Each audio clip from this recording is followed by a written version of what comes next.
Welcome viewers. আজকে আমি আপনাদেরকে জানাবো একটা নৌকা বানাতে কতদিন লাগে, কত খরচা হতে পারে, কি কাঠ দিয়ে বানানো হয় সেই সম্বন্ধে। আপনারা নৌকা তো অনেকেই দেখেছেন। তো এটা মুর্শিদাবাদের, পশ্চিমবঙ্গের মুর্শিদাবাদ ডিস্ট্রিক্টে ভাগীরথী নদীর সাইডে এই নৌকাটা বানাচ্ছে। নৌকাটা পুরোটাই সাতটা অবধি বানানো। একটা নৌকা বানাতে মোটামুটি 2 মাস টাইম লাগছে। যারা এখানে পড়বে তাদের সঙ্গে এবং নৌকাটা বানাতে মোটামুটি ওনাদের যেটা প্রথমে 8 লাখ টাকা তার মধ্যে 5.5 থেকে 6 লাখ টাকার শুধু কাঠ লেগেছে।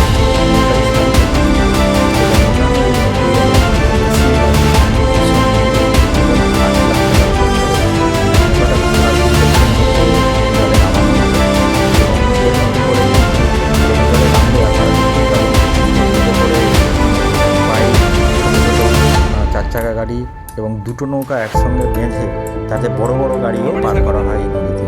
সেটা আপনারা এই ভিডিওর মধ্যে কিছুটা দেখতে পাবেন। শুনতে থাকুন। প্রায় 2-3 মাস হয়ে গেল।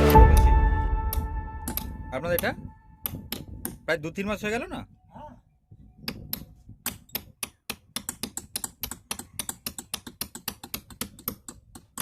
কালকে কি রেডি হয়ে জলে নেমে যাবে?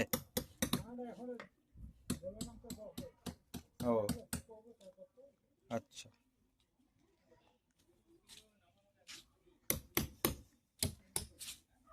যেদিন নামাবে আমরা আসবো, হ্যাঁ, দেখতে।